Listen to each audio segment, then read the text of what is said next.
Bueno, un saludo muy especial, un Ayepi saludo para todos ustedes, para Germán, para Mauricio y para todos nuestros compañeros del equipo técnico y humano de Telesalud que hacen posible que estemos compartiendo hoy.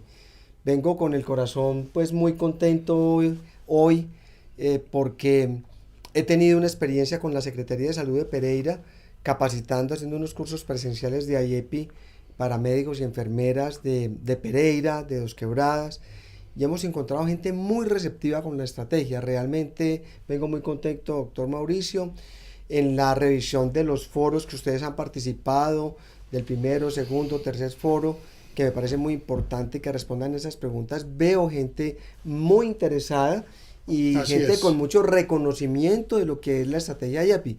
Por eso creo que hoy va a ser muy interesante tener ese enfoque, tener esa mirada a través de los casos clínicos, porque es una parte práctica que puede ser muy útil para usted. Así que bienvenidos y vamos como a disfrutar ese aprendizaje que permita capacitarnos para salvar vidas, como nos lo dice nuestro líder Esteban Granada.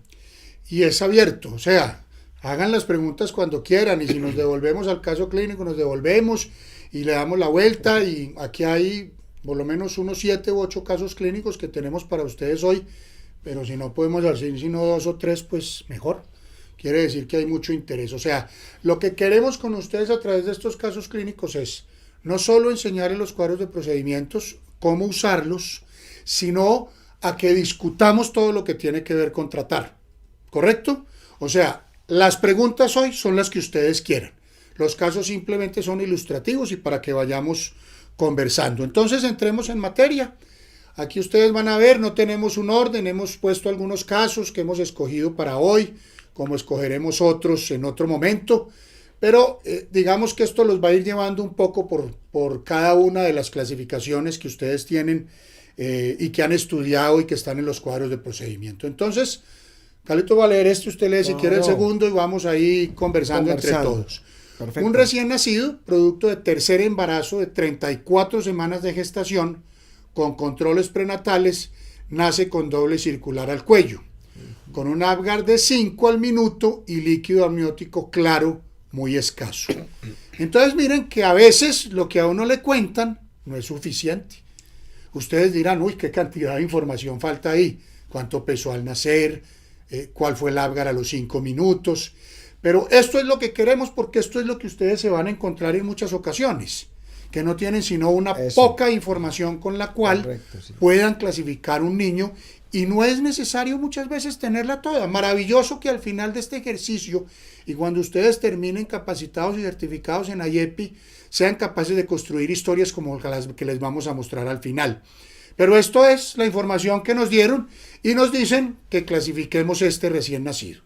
Entonces aquí empezamos a utilizar nuestros cuadros de procedimientos. Y ustedes ven que aquí tenemos que entrar a al riesgo al nacer. Acuérdense que hay riesgo preconcepcional, riesgo durante el embarazo y en este momento vamos a utilizar riesgo al nacer. A nosotros nos dieron muy poca información ahí. Pero miren todo con lo que yo podría clasificar ese niño como de alto, mediano o bajo riesgo.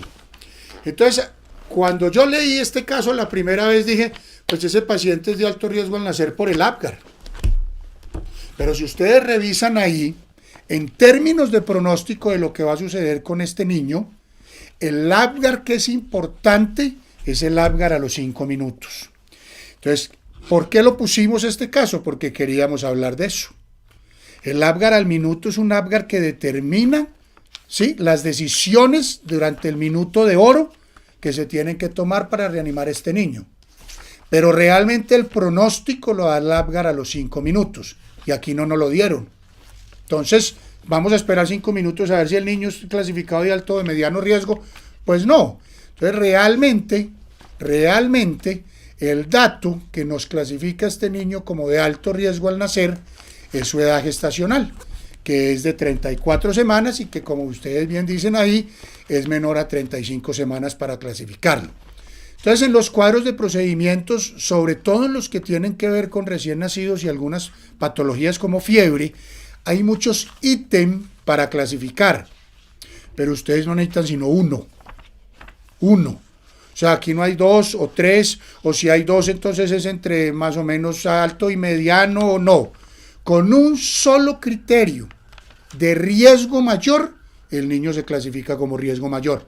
Y el único criterio que tenemos en esa corta historia que nos dieron es una edad gestacional menor a 35 semanas, que nos clasifica nuestro recién nacido como de alto riesgo al nacer y que dice referir urgentemente. Y acuérdense que referir para nosotros significa estabilizar. Y con el neonato estabilizado, ¿sí?, remitirlo o trasladarlo a la unidad si la unidad está dentro de la misma institución. No se les olvide siempre favorecer el contacto piel a piel cuando las condiciones lo permitan, ¿de acuerdo? Evitar la hipoglicemia, iniciar el calostro si es posible. Si hay ruptura prematura de embarazo mayor de 12 horas, iniciar la primera dosis de antibiótico recomendado, más aún si están lejos.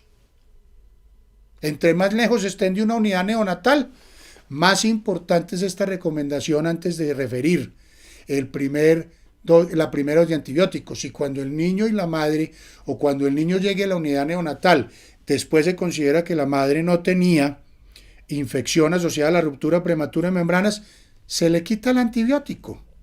Pero si el niño necesitaba el antibiótico y no se lo pusimos, se va a morir. Si al niño le ponemos el antibiótico y no le necesitaba, no le va a pasar absolutamente nada. ¿Sí? Si es recién nacido prematuro, administrar la primera dosis de antibiótico también. ¿Sí? Si la madre es VIH positiva, ahí dice que hay que hacer, colocar en contacto con la piel y verificar el cumplimiento de los cuidados rutinarios que indican la vitamina K y todo lo demás. Entonces miren que yo con un solo dato que me dieron en una historia muy incompleta, puedo clasificar un niño y tomar decisiones con un niño que tiene un alto riesgo al nacer, y que si tiene un alto riesgo al nacer y no hacemos lo correcto, en las siguientes horas tendrá enormes probabilidades de complicarse y morir. Entonces, no siempre hay que tener toda la información. Es el ideal, pero el ideal muchas veces no existe. Este niño entonces es alto riesgo al nacer. Este es el cuadro de procedimientos que utilizamos en riesgo al nacer, y estas son las condiciones para clasificarlo alto, mediano y bajo. Bueno, este es un tema para mí muy apasionante, que es el tema pues de la neonatología. Yo trabajo en una unidad de cuidado intensivo neonatal, y me parece muy bien lo que hizo el doctor Mauricio de enfocarlo de esa manera, en el sentido en que no hay mucha información, pero nosotros tenemos el deber, para los que nos estén escuchando y que nos están viendo, hay muchos sitios donde ustedes son los que atienden los partos, no hay un ginecólogo a la mano, entonces hay que tener muy claro esos algoritmos que aparecen para el minuto de oro, esos algoritmos que nos da IEPI para la acción. Ya lo dijo el doctor Mauricio, esto se hace para la acción, es decir, usted intervenir con uno solo y IEPI, para que ustedes se familiaricen cada vez más, porque hay personas que ya han hecho IEPI, alumnos incluso acá de la Universidad de Caldas de Enfermería y de Medicina. Vemos que está el rojo, el amarillo y el verde, eso nos da un semáforo, pero también arriba ustedes encuentran el refiera, cómo referir adecuadamente un paciente, cómo estabilizarlo, no remitirlo a la carrera. Muchas veces por el afán ese paciente está con una hipoglicemia no corregida, está con unos líquidos mal manejados, está con hipotermia, está con una cantidad de dificultades y la familia ni entiende qué está pasando, y en el refiere aparece cómo comunicarse adecuadamente con los padres para explicarles la situación. O sea que estamos enfrentados a una dualidad con este paciente, en el sentido en que hay que intervenir con él. Si se hace ventilación con presión positiva en caso de que haya necesitado eso, sabemos que eso ya solo marca un alto riesgo allí.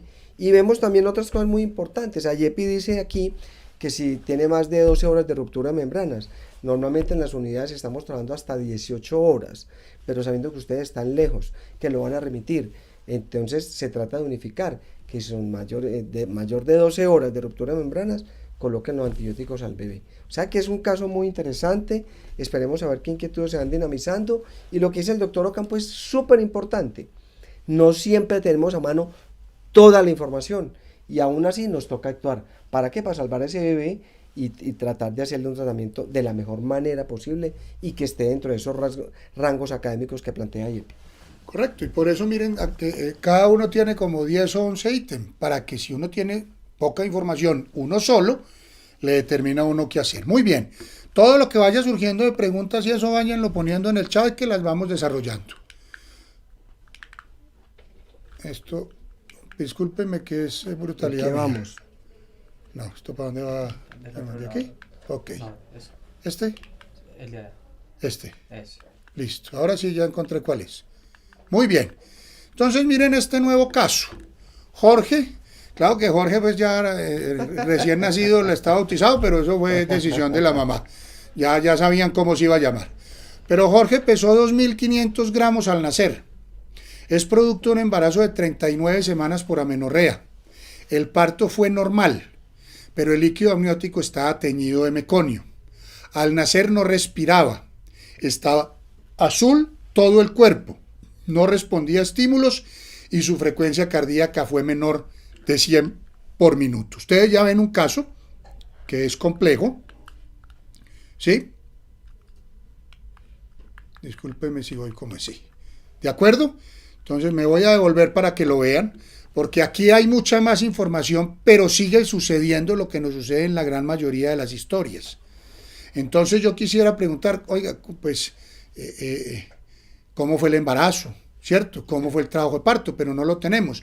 Solo tenemos que pesó 2.500 gramos, que era un embarazo de 39 semanas, que fue un parto aparentemente normal, pero el niño nace sin respirar, cianótico, sin respuesta a estímulos, o sea, muy posiblemente completamente flácido y con una frecuencia cardíaca menor de 100 por minuto. Entonces, ustedes ya saben que este niño también está clasificado en alto riesgo al nacer, pero miren que tenemos una gran cantidad de ítems con los cuales podemos trabajar.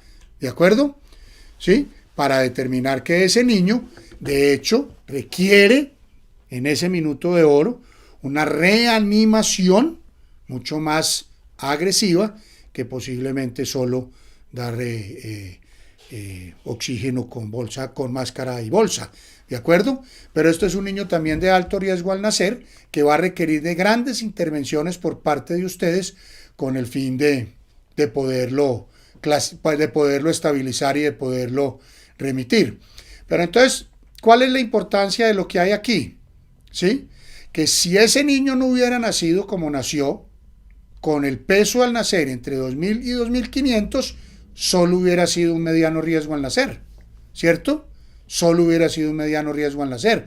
Entonces, las cosas cambian y ustedes tienen que ir buscando esos ítems dinámicamente porque el niño con el peso está clasificado en mediano riesgo, pero al nacer con un Algar muy bajo, ¿sí? Pasa al alto riesgo. O sea, siempre clasifiquen el ítem mayor, ¿de acuerdo? Por eso este caso. Esto lo queremos mostrar porque nos gustan las foticos también, para mostrar un paciente de 32 días de nacido que tiene un tiraje subcostal grave, ¿cierto? Entonces miren que si les queda duda, en una foto que no es nada buena, pero y sin embargo se ven, pues se le ve prácticamente el esternón y lo demás está por debajo. Este niño tiene un tiraje subcostal grave y recuerden, este niño tiene 32 días de nacido. Alto riesgo. Entramos a la clasificación, ¿sí? De niño de 0 a 2 meses. Y recuerden que en las clasificaciones de 0 a 2 meses tenemos cuadro de procedimientos para enfermedad muy grave, para infección local, para no tiene enfermedad muy grave o infección local, que el otro cuadro de procedimientos que utilizamos en estos niños de 0 a 2 meses es el de diarrea. Entonces voy a hacer un paréntesis aquí y dejo que Carlos evalúe este niño desde el punto de vista de su tiraje subcostal. Bueno. ¿Por qué consideramos, dame Carlos 30 segundos, por qué consideramos nosotros en los niños de 0 a 2 meses cuadros mucho más concretos? ¿Por qué no clasificamos tos o dificultad para respirar, diarrea, fiebre? ¿Sí? Porque los niños de 0 a 2 meses generalmente en sus primeros momentos de infección no localizan la infección. O sea, me refiero, si un niño menor de 2 meses les llega con neumonía, ese niño hace mucho rato está enfermo. Horas anteriores, 24, 48 horas. Porque los niños entre los 0 y los 2 meses generalmente tienen bacteremia o viremia previo a localizar su infección. Entonces yo no puedo esperar a que el niño tenga signos de meningitis para poder empezar tratamiento, sino que tengo que clasificar a ese niño como enfermedad muy grave e empezar antibióticos de amplio espectro y medidas de estabilización y reanimación que garanticen que ese niño sobreviva, y después definimos si era una bacteremia, una sepsis temprana, una sepsis tardía, una meningitis, una neumonía, una artritis séptica. O sea, el diagnóstico nosológico no importa. Entonces, lo que nosotros queremos que se lleven hoy con los cuadros de clasificación del niño de 0 a 2 meses es que el niño puede tener una enfermedad muy grave, puede tener una enfermedad local o puede no tener infección. ¿De acuerdo? Y que muchos de esos niños se van a beneficiar de que ustedes clasifiquen el paciente como enfermedad muy grave de manera temprana. Y eso cambia la morbimortalidad que les mostramos en la conferencia pasada, donde veíamos cómo más del 90% de las causas de muerte perinatal son prevenibles, pero se previenen aquí, se previenen en esta historia, ¿de acuerdo? En donde ustedes ven esto y rápidamente deciden si el paciente tiene una enfermedad muy grave o una infección local. Y les voy a decir otra cosa importante. Si ustedes tienen duda en si el niño tiene una infección local o una enfermedad muy grave, clasifíquenlo como enfermedad muy grave, que nadie les va a decir lo contrario. ¿De acuerdo? Y les voy a poner el ejemplo claro. Un ombligo eritematoso, un muñón umbilical y que alrededor del ombligo está rojo. ¿Sí? Eso puede ser ombligo con secreción purulenta, una infección local. Pero si yo veo que el abdomen está rojito alrededor, clasifíquenlo como una enfermedad grave, inícienlo y manéjenlo como tal, porque eso salva vidas. ¿De acuerdo? Salva vidas. Entonces acuérdense, no pensamos directamente en los niños menores de 2 meses en neumonía, bronquiolitis, meningitis, artritis séptica, sepsis. Pensamos en enfermedad muy grave que después le pondremos apellido. Bueno, no, me parece que el análisis de este caso, aunque solamente se ve la foto, recordemos que en AYEPI el tiraje es muy importante. Y yo quiero enfatizar lo que ha hecho el doctor Mauricio. Los niños menores de 2 meses, aún los menores de 1 mes, que están en esa etapa neonatal, son de muy alto riesgo. Yo creería que ustedes deben actuar a favor del paciente en la parte superior de la clasificación, pero tienen que tener un criterio muy claro para proteger ese bebé. Un tiraje está mostrándonos que ese niño tiene sed de aire, y a esa edad pueden ser muchas causas, desde una neumonía, una bronquiolitis o sencillamente una septicemia donde el niño ya está descompensado. No olvidemos la hipoglicemia, a ese niño hay que hacerle una glucometría, es decir, hacer una historia completa, pero debemos intervenirlo. Primero que todo, son de alto riesgo. Yo sí quisiera que ustedes se familiarizaran bien con el cuadro de procedimientos y recuerden los 6 pasos de AYEPI, que es pregunta de examen casi siempre: evaluar, clasificar, determinar el tratamiento, tratar, aconsejar y hacer el seguimiento y control. Pero en este caso específico, teniendo un bebé tan pequeñito, comprometido con el tiraje, si usted no interviene ese niño hay que intubarlo. Entonces ahí lo que tenemos que tener en cuenta, una cosa fundamental, es que a la mamá hay que creerle. Están llegando niños a las unidades neonatales y nos llegan a nosotros porque el médico devuelve, porque dice, no, es una gripita, aplíquele solución salina ya, y resulta que son niños de alto riesgo y no le creemos a las mamás. Entonces, mucha atención, no demos papaya, porque es que muchas veces hacemos algo así y ya llega el paciente súper comprometido, cuando ya a veces hay muy poco que hacerle, llega en un estado ya de shock, o un estado de una falla respiratoria tan severa que para intubarlo incluso es muy difícil. Entonces no se confíen. Ahora, no que hay que todo resfriado en niños y inmediatamente usted lo hospitalice, pero para eso son los criterios. AYEPI habla de la frecuencia respiratoria, si tiene 60 o más, ojo, si tiene tirajes, ojo. Entonces hay unas alertas para que ustedes se equivoquen lo menos posible pensando en el bienestar de un bebé. Esos criterios son muy importantes. Y hay otra cosa, Carlos, ahí que quiero yo enfatizar con lo que estamos hablando. Quiero que miren en enfermedad muy grave un dato que es muy importante. Dice temperatura axilar menos de 35,5 o mayor de 38. Eso hace la diferencia. Yo tengo un niño de 18 meses con 38 de temperatura y poco me preocupo. Pero un niño menor de 2 meses con 38 de temperatura está gravemente enfermo. O sea, no tiene que tener 38,5, no tiene que tener 39. Les cuento la experiencia con un niño de casi a cumplir 2 mesecitos, que llegó a la consulta de urgencias en un sitio donde yo trabajaba, fue valorado por el médico, el niño tenía 38 de temperatura y realmente no tenía nada más. Le dijeron que no era nada, que era solo fiebre, que se la manejaran, y el niño vino 6 horas después, moteado, con dificultad respiratoria, ya bradicárdico, porque cambian muy rápido. Entonces es un signo de enfermedad muy grave en niños menores de 2 meses tener 38 de temperatura, no 38,5 ni 39. Acuérdense que, y recuerden otra cosa, nuestros niños menores de 2 meses tienden a la hipotermia más que a la hipertermia. O sea que ténganle miedo, por favor, miedo en el sentido bueno de la palabra, para actuar, miedo de la decisión de actuar como se debe actuar en niños que lleguen menores de 2 meses con temperatura por debajo de 35,5. La hipotermia es un signo muy ominoso en los niños muy pequeños. Entonces, por eso quería yo hablar, porque si ustedes ven la fontanela bombada o el niño está haciendo apneas, pues venga, eso es clarísimo. Pero no dejen ir un niño menor de 2 meses con temperatura debajo de 35,5 o de 38 para arriba. Y Mauricio, y los signos de peligro, un bebé que esté vomitando y vomite, más ese tiraje, por Dios, o el estado en que se encuentra el niño es muy importante. Y es un signo de peligro que lo dice ella, está vomitando, no recibe bien, y la mamá es enfática, el niño no me recibe bien. Entonces hay que estar muy alertas con eso. Lo otro es la diuresis.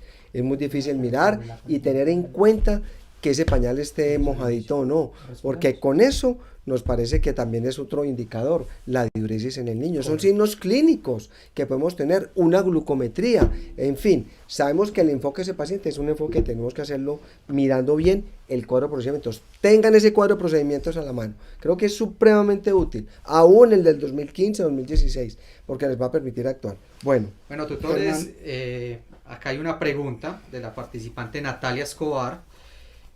Al inicio dimos muy una activa. respuesta de Estaba bonificación. En todos los foros, Natalia, muy bien. Efectivamente, al inicio dimos una respuesta de bonificación que decía sobre el niño que debe dormir boca arriba. Ella se pregunta, ¿no se supone que deben dormir de lado por riesgo de broncoaspiración? Bueno, eso se ha escrito mucho, pero lo que sí está claro es que no deben dormir boca abajo. El niño puede dormir boca arriba, incluso un poquito en Fowler, y creo que es una postura ideal que pueda tener, ¿no? A veces lo hacen hacia el lado derecho para que haya mejor vaciamiento gástrico, pero lo que sí está claro es que no deben dormir boca abajo. Ellos pueden dormir boca arriba, pero probablemente con un poquito de Fowler, y obviamente teniendo pues siempre los signos de alarma que debemos tener, pero boca abajo nunca. De acuerdo. Ahora miren, la posición de dormir de los niños pequeños se ha discutido durante mucho tiempo, relacionado fundamentalmente con el síndrome de muerte súbita del lactante, que ahora ya no llama síndrome de muerte súbita del lactante, sino que ahora llaman los BRUE, o sea, los eventos inofensivos. Bueno, eso tiene una sigla nueva que se llama BRUE, ¿sí? Que en inglés pues son episodios respiratorios inofensivos, pues que pueden, pero realmente hay pacientes que sí les amenaza la vida y pueden morir. Entonces, como dice Carlos, boca abajo jamás, ¿sí? Y la propuesta que se tiene hoy más clara en términos de la protección contra la muerte sublactante es la posición boca arriba, ligeramente de lado. El niño no puede dormir de lado del todo porque ustedes van a bloquear un hemitórax por completo. La presión que hace la cama sobre una reja costal completamente inmadura va a bloquear pues la mitad de los músculos, porque no se les olvide que va a bloquear el diafragma de ese lado en esa posición. Entonces los niños deben dormir boca arriba, ligeramente de lado, en Fowler, como dice Carlos, y la posición de que los piecitos toquen el borde inferior de la cama es porque si el niño tiene un evento de apnea o tiene un evento de regurgitación, él en un reflejo se empuja con los piecitos y él mismo se estimula y sale del evento. Entonces lo que es claro es que no deben dormir boca abajo, que no se recomienda que duerman de lado y que la posición es boca arriba, ligeramente de lado en Fowler. Esa es la conclusión. Perfecto, doctor. Muchas gracias por esta respuesta. Andrés Leonardo Arango nos dice que el tiraje subcostal definitivamente es un signo de peligro radical gravísimo. Y la participante Viviana Espinal nos pregunta, respecto al tema de cuadros gripales, las recomendaciones de AIEPI es realizar lavados nasales. Y en la práctica se observa que ordenan uso de fenilefrina, cetiricina y acetaminofén. Desde el punto de vista pediátrico, ¿en qué condiciones o casos se puede usar este medicamento conjugado? Bueno, yo creo que nunca. Tiene que haber una cosa pues muy clara al respecto. Ya el doctor Mauricio complementará la respuesta. Saben que IEPI tiene una mnemotecnia maravillosa para toda gripa. La fiebre con su acetaminofén de 10 a 15 miligramos por kilo. Si es una zona de dengue no les den ibuprofeno, ¿cierto? La solución salina nasal, que es tan importante, que permite que se descongestione. Los signos de alarma que hay que explicarle a la mamá, la forma como maneja el niño en la casa, son todas vocales, de explicar, de educar, ¿sí? Un resfriado después de 5 días hay que estar alerta, porque en 5 días ya puede tomar otro giro, puede irse para una otitis, amigdalitis, sinusitis, bueno, otras patologías. Pero realmente hay un manejo muy inadecuado de la fiebre. En los cursos nosotros lo hablamos y mostramos que muchas veces una gripa es mal manejada porque les dan antibiótico, antihistamínico, vasoconstrictor, pero realmente la evidencia, si somos juiciosos en eso, no se requiere. El uso de los antihistamínicos en los resfriados está muy cuestionado porque tienen más reacciones adversas que reacciones buenas. Ya si tenemos un paciente mayor, 4, 5, 6, 7 años, que tenga un resfriado, por decir algo, y es un paciente que viene con una rinitis alérgica, con algo atópico, aún de pronto. Pero realmente el mensaje que quiero que quede claro es que en las gripas, en los resfriados comunes, no se deben utilizar ni antihistamínicos, ni vasoconstrictores, ni otro tipo de sustancias que nos están bombardeando por televisión y que realmente no tienen algo basado en la evidencia que diga el niño va a mejorar. Perdóneme la expresión, pero desde el Vivaporub que dice que se frota y basta, yo no creería que solamente se frota y basta, pero la abuelita dice, es que eso le sirve, doctor. Probablemente la descongestión nasal con la solución salina nos puede ayudar muchísimo más. Entonces ahí viene la automedicación y el mal manejo que hacemos los mismos personal de la salud, formulando antibióticos indiscriminadamente y este tipo de sustancias que realmente no tienen algo basado en la evidencia que nos sirva. Así que muy buena la pregunta. Yo creo que en estos momentos para los niños menores de 5 años realmente nosotros no recomendamos este tipo de sustancias. Correcto. No, refrendo, Carlos, sin duda ninguna, no se usan. No se usan y no se usan porque no cumplen ninguna función. O sea, no tienen un mecanismo de acción para evitar. En términos de lo académico. O sea, ustedes miran cualquier estudio y finalmente no, pero partamos de un principio fundamental de lo que hacemos en salud. Y el principio fundamental, primero que cualquier cosa, es no hacer daño. ¿Sí?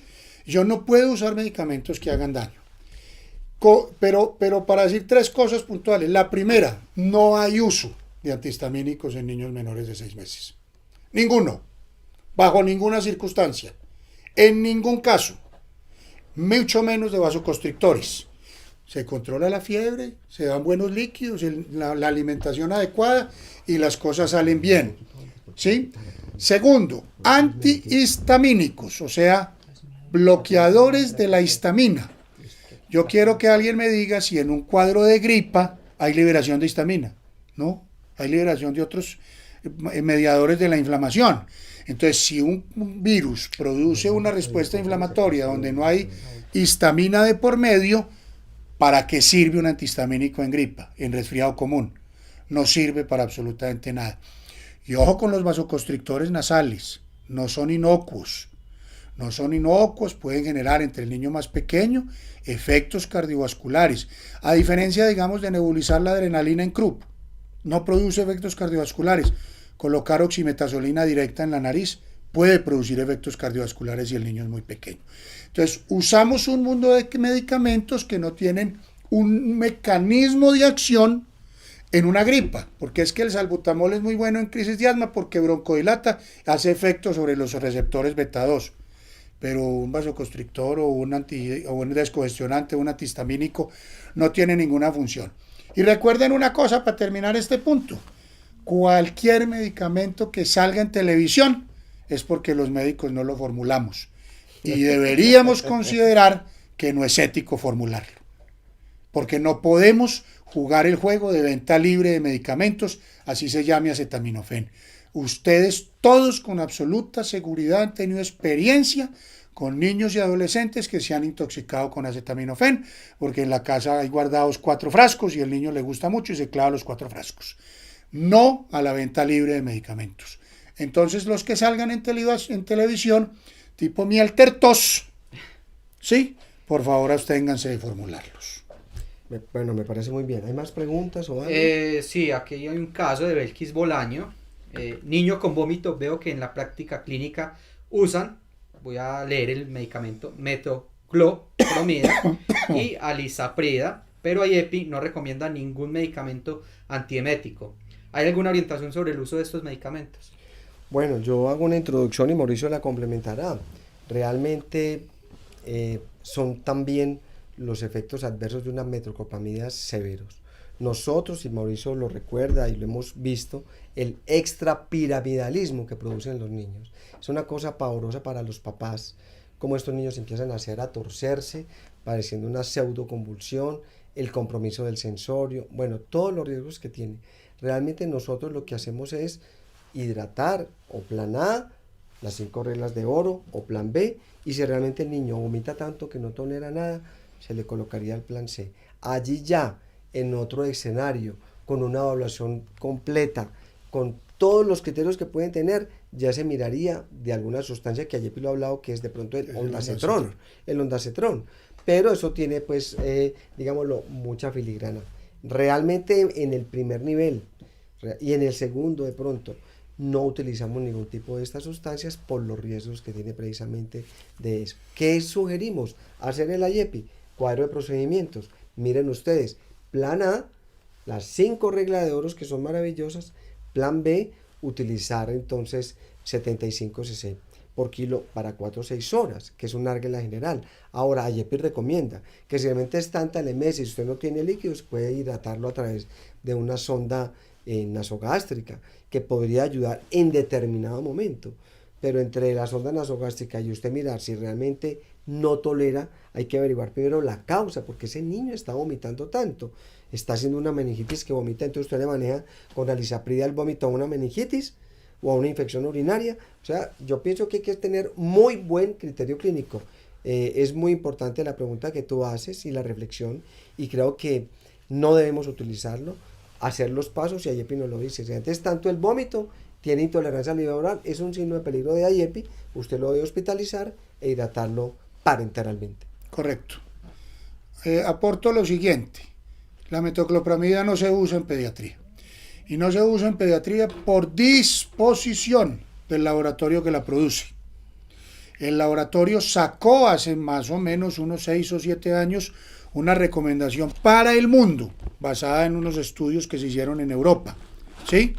No está contraindicada en niños menores de 1 año y no se debe usar en niños de 1 a 18. Conclusión, no se usa. La alisaprida no tiene los mismos efectos sobre el sistema nervioso central que la metoclopramida. La alisaprida es un medicamento que viene en investigación juiciosa, porque todavía no sabemos de efectos adversos importantes, pero pueden presentarse, y todavía no hay una recomendación fuerte desde el punto de vista de la evidencia para usar la alisaprida en vómito. Pero es que simplemente profundicemos un poquito más, ¿sí? El vómito es un síntoma y nosotros no podemos seguir quitando síntomas. Necesitamos saber por qué, como decía Carlos ahora, se produce el vómito, ¿sí? No es que el niño está vomitando, entonces salen con diagnóstico de diarrea sin tener diarrea de los servicios de urgencias. Doctor, llevé al niño por fiebre y vómito y cefalea y me mandaron probióticos y Sulzinc. ¿Venía ha tenido diarrea? No. Entonces no tiene gastroenteritis. O sea, la gastroenteritis hasta ahora todavía hay que hacer diarrea. O sea, todavía hay que tener deposiciones líquidas. El vómito es un síntoma. Nosotros no tenemos por qué ir a quitar un síntoma. Entonces, si ese paciente lo vomita todo, tiene un signo general de peligro y se queda para estabilizar y remitir u hospitalizar. Si el niño vomita a veces, se le puede hacer un plan A con signos claros. Y si el niño sigue vomitando, se canaliza y se estabiliza. ¿De acuerdo? Pero no le quitemos el síntoma. Eso no va a solucionar nada. El 90% de los niños con enfermedad de rica aguda viral vomitan las primeras 12 a 24 horas de su cuadro y dejan de vomitar solos. Pero eso hay lo que quieran, entonces a uno les dan Milanta, a los otros les dan Sucralfate, ahora el Ondansetron entonces rumba por todas partes. No, no quiten el síntoma, evalúen el síntoma en el contexto de la enfermedad y clasifiquen el paciente. Este paciente tiene vómito y tiene riesgo de deshidratación, o tiene deshidratación leve, o tiene deshidratación moderada, o tiene deshidratación grave, y tomen decisiones sobre la hidratación, no sobre quitar el vómito. Porque muchos niños vomitan porque están en cetosis y lo que necesitan es hidratarse para dejar de vomitar. Sí. ¿De acuerdo? Entonces, esto es lo que buscamos con todos estos casos y con lo que ustedes están preguntando. No manejemos más síntomas.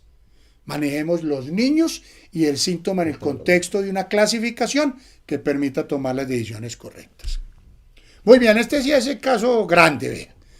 Carlos, que lo tengo aquí a mi lado, tiene 10 meses de edad, vive en Belén, en Boyacá, es traído a la consulta por su abuela María porque tiene diarrea hace 15 días. Inicialmente las deposiciones comenzaron a ser blandas y más frecuentes de lo habitual, pero empeoró y las deposiciones son completamente líquidas.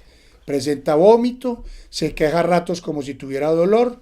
Ella cambió la dieta del bebé y comenzó a darle solo caldos y jugo de guayaba. ¿Le suena, no? ¿Le suena esta historia? Además le suspendió la leche. No recibe leche materna desde los 5 meses porque la madre trabaja. Carlos no presenta signos generales de peligro. No tiene tos ni dificultad para respirar. Entonces aquí los vamos metiendo en los cuadros de procedimientos y en la historia clínica. Siempre entramos por signos generales de peligro. Si estamos trabajando con el niño de 2 meses a 5 años, cogemos los cuadros de procedimientos de 2 meses a 5 años y siempre empezamos por esa pregunta. ¿Carlos presenta signos de peligro? No. Bueno, me parece que lo que dice el doctor Mauricio nos tiene que llevar a hacer un ejercicio mental de esto. Quiero resaltar una cosa porque debo salir ahora a evaluar pues unos pacientes. La historia clínica de AYEPI es muy importante.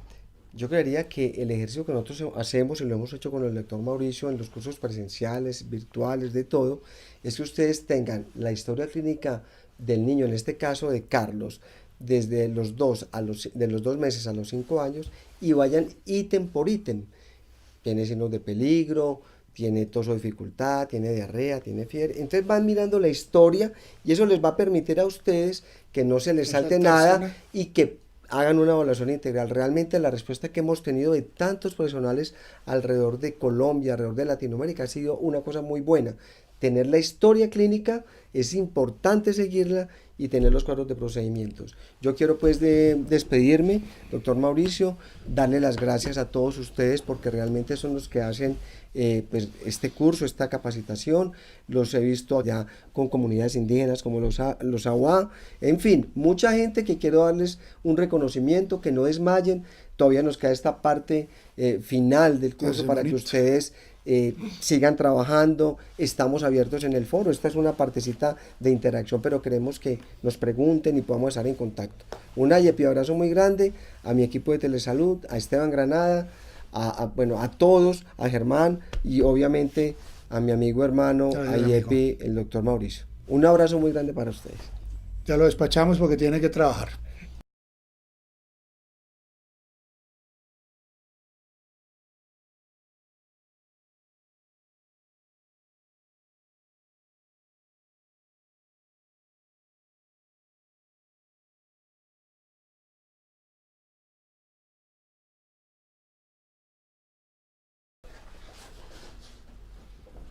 Ok, ya desaparecimos al doctor Montoya de nuestra pantalla y entonces vamos a seguir. Entonces miren que ustedes siempre entran por signos generales de peligro. Este niño, después preguntamos y tiene tos o dificultad para respirar, no tiene tos ni dificultad, entonces pasamos a evaluar la diarrea de Carlos. Se pregunta si hay sangre en las heces, la abuela contesta que no, pero que las deposiciones son verdes y huelen muy mal, como si estuviera con infección. Voy a ver ahora si hay signos de deshidratación.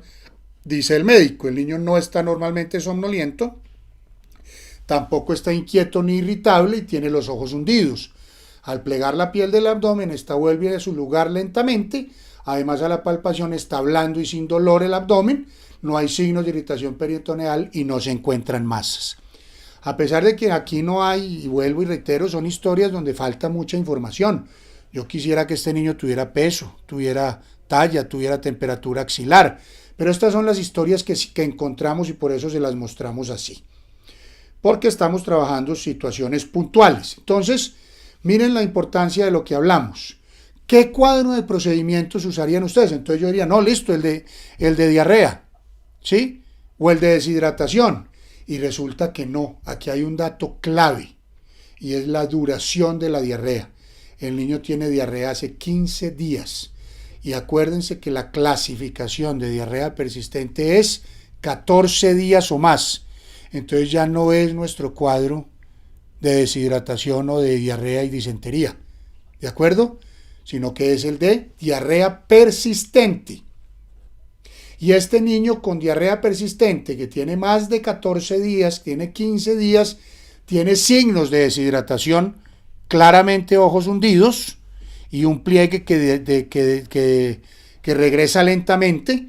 Por lo tanto, este paciente está clasificado como diarrea persistente grave.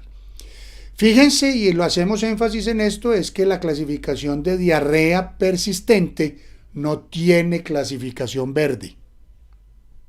¿De acuerdo? ¿Y por qué no tiene clasificación verde? Porque ese niño lleva más de 14 días de diarrea, por lo tanto, tiene mucho más riesgo de desnutrición que de deshidratación. O sea, este niño deshidratado y con desplome nutricional, como el Carlos que acabamos de ver, porque la abuela decidió quitarle la comida y solo le da juguitos de guayaba y calditos y le quitó la leche, o sea, no estoy comiendo bien, no estoy absorbiendo bien y me quitan todos mis nutrientes. Por eso la diarrea persistente no tiene clasificación verde. Un niño con diarrea persistente tiene peligro en amarillo o peligro en rojo. ¿Está claro? Y es muy importante. Y ponemos el de disentería si hay sangre en las heces, que en este caso no la hay. Y ahí está lo que ustedes deben hacer de acuerdo a la clasificación de diarrea persistente grave. Doctor, por acá tenemos varias dudas, no sé si nos detenemos a resolver algunas dudas. ¿Qué utilidad tienen los probióticos desde el punto de vista de AIEPI para el manejo de la enfermedad diarreica? A 2019, 8 o 9 de octubre. 9 de octubre. A 2019, 9 de octubre, mucha importancia, pero no tenemos un manual nuevo, ¿de acuerdo? Pero les voy a dar la respuesta. AIEPI no recomienda aún los probióticos en el manejo de la diarrea en niños con diarrea aguda viral por costo-beneficio. Vuelvo y reitero, no voy a decir que no sirven. Sirven.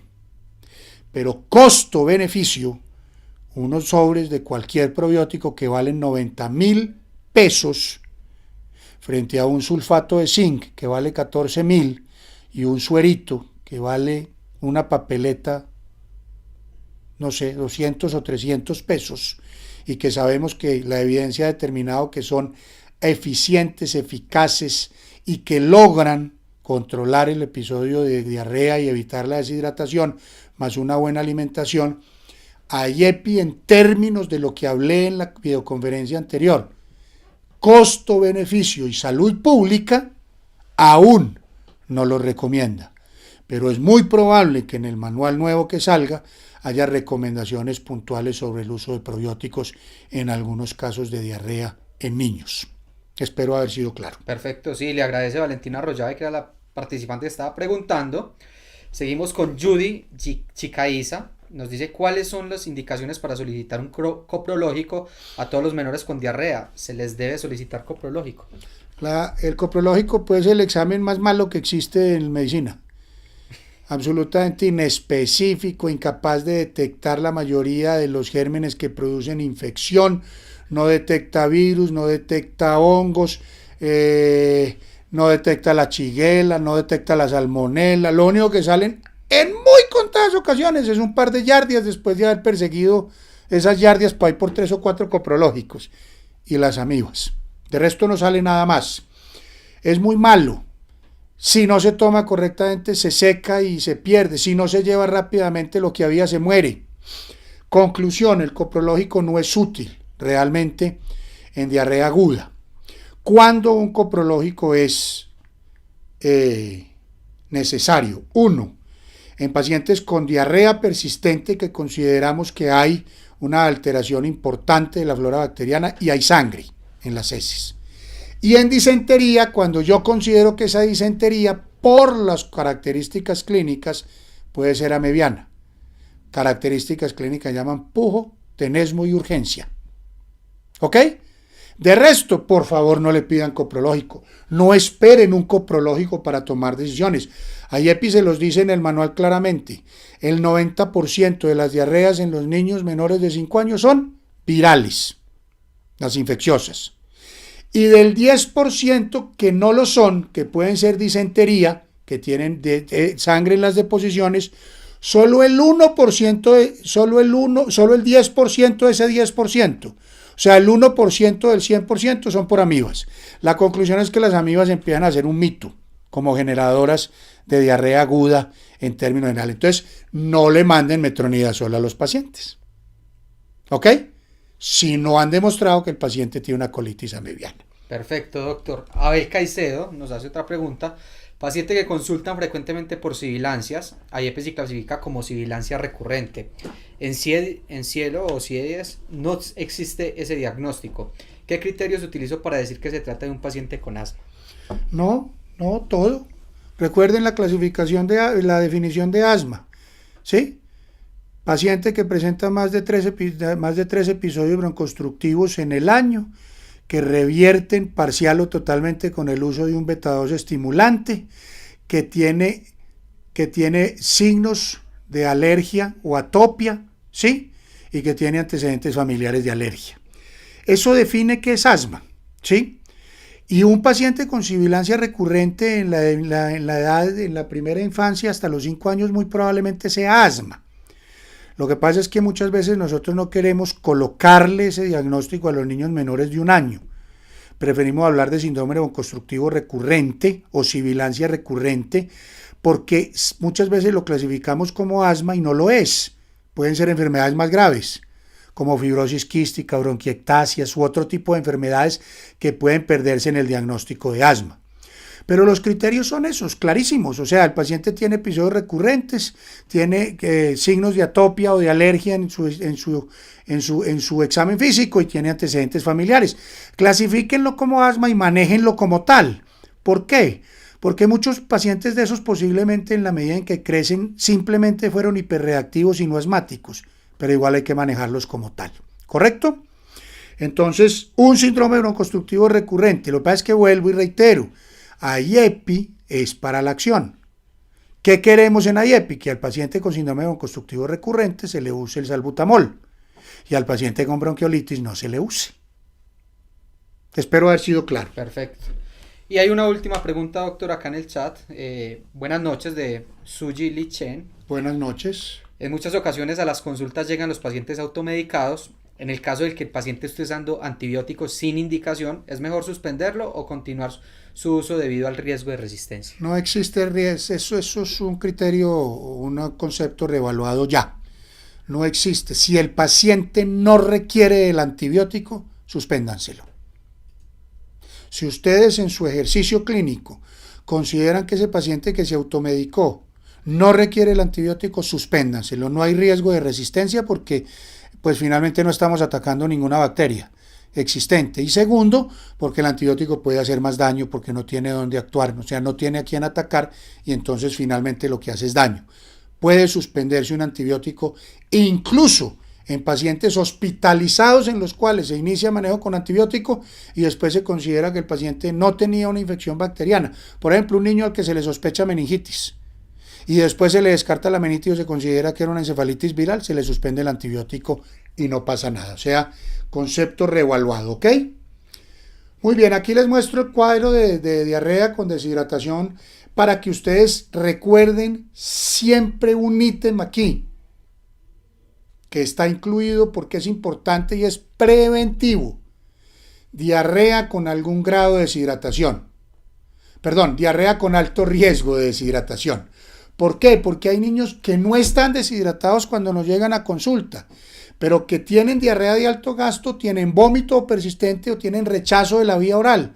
No lo manden para la casa que se va a deshidratar.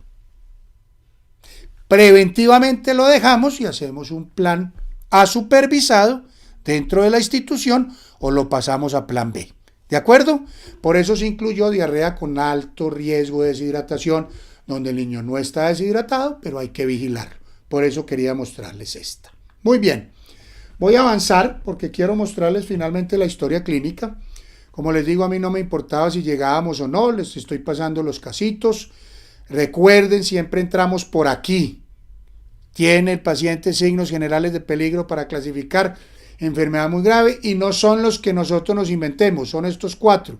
No puede beber o tomar el pecho o no come nada, vomita todo, convulsiones o está letárgico o inconsciente, enfermedad febril de alto riesgo o el riesgo pues en enfermedad febril. Y hay otros casos que queríamos mostrarles, pues que obviamente no podíamos terminar y me encanta que no los hubiéramos podido terminar. Vamos a montar la historia clínica para que ustedes la vean. Bueno, vamos a terminar. Aquí ya va a aparecer la imagen de la historia clínica, que es lo que les queremos mostrar al final como el elemento fundamental, como lo hemos hablado durante toda la conferencia, con el cuadro de procedimientos. ¿De acuerdo? ¿Sí? Ahí la tienen ustedes en pantalla. Ustedes ven que es una historia clínica, yo diría que sistematizada sin lugar a dudas, que tiene todo lo que necesitamos. Tiene todo lo que tenemos, todos los datos de identificación, todos los datos que tenemos que tener desde el punto de vista antropométrico y demás. Y ustedes ven que empieza con signos generales de peligro. Aquí la que ustedes están viendo es la de niños menores de 2 meses. Pasemos la siguiente que tenemos, que esta es de 0 a 2 meses. Ahí ustedes ven enfermedad grave, el tema de diarrea, lo de desarrollo y todo lo demás, y ya vamos a ver la de 2 meses a 5 años. ¿Qué queremos nosotros con estas historias clínicas? Que ustedes se familiaricen. Miren que ahí están las preguntas que hay que hacer, los criterios que hay que evaluar para clasificar. ¿De acuerdo? Y después de la clasificación, poder determinar los tratamientos. Y también la historia tiene otros apartes donde podemos poner otros diagnósticos que se salgan de IEPI, consideraciones que creemos que deben quedar en la historia clínica. Entonces miren que está muy bien organizada y que es fácil de llenar. No es una historia donde uno tenga que poner las cosas, simplemente hay que poner los chulitos si vale la pena o no. Vuelvo y recalco para terminar. Lo importante es que ustedes tengan la habilidad de ser sistemáticos. Siempre en el niño de 2 meses a 5 años, entrar por signos generales de peligro, no, ponen no y sigan derecho. ¿Tienes tos o dificultad para respirar? No, ponen no y sigan derecho. ¿Tiene diarrea? No, pongan no y siguen derecho. Miren que ustedes no están gastando tiempo ahí. ¿Tiene problema de oído y garganta? Sí. Entonces ustedes llenan ahí y ponen el diagnóstico que consideran. Al final tenemos diagnósticos en todas las cosas, o sea, los diagnósticos estarán relacionados con la enfermedad, pero también el diagnóstico del desarrollo, el diagnóstico de su salud bucal, el diagnóstico de la vacunación, el diagnóstico de su estado nutricional, el diagnóstico sobre si tiene maltrato o no hay algún riesgo de maltrato, y hacemos entonces una evaluación integral. Recuerden trabajar con estas herramientas, familiarizarse con estas herramientas, por favor. Ha sido un placer estar nuevamente con ustedes, espero que haya sido beneficioso, que les aporte a ustedes en el conocimiento de cómo funciona IEPI. Casos clínicos hay en YouTube los que ustedes quieran, ustedes pueden entrar a través de la universidad y por Telesalud a esos casos clínicos, ver los videos de pacientes con signos clínicos de deshidratación, de dificultad respiratoria, de desnutrición, de muchas cosas.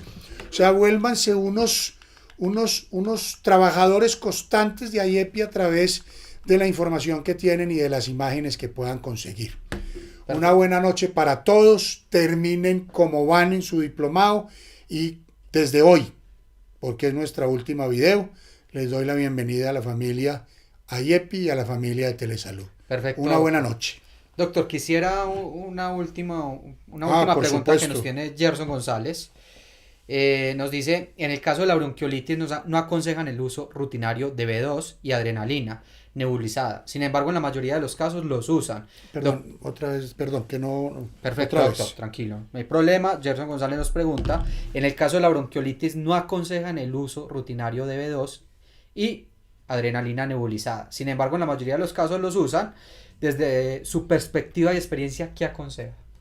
Miren, la bronquiolitis es una enfermedad decepcionante para nosotros los médicos, porque decirle a una familia que tiene un niño o una niña tosiendo, comiendo poco, indispuesta, en muchas ocasiones con dificultad respiratoria que requiere oxígeno y hospitalización, que no hay nada más para hacer que el oxígeno, la higiene bronquial, una buena hidratación y buena nutrición, es frustrante para la familia y es frustrante para nosotros como médicos o como trabajadores de la salud. Por la realidad es esa, es que los pacientes con bronquiolitis en la gran mayoría de las veces terminan aliviándose con estas medidas. La adrenalina, por evidencia, está fuera del manejo de la bronquiolitis. No se recomienda hoy en ningún caso. Las nebulizaciones con solución salina hipertónica que estuvieron en boga y que IEPI las recomienda, pero que va a dejar de recomendarlas para todos los niños en el próximo manual. Solo hoy la evidencia dice que se recomiendan, que podrían disminuir el tiempo de hospitalización en niños con bronquiolitis que requieren dicha hospitalización. Podría. O sea, no se deben hacer nebulizaciones con solución salina hipertónica en urgencias y mucho menos en la casa. Y el uso del salbutamol está circunscrito a 3 condiciones fundamentales.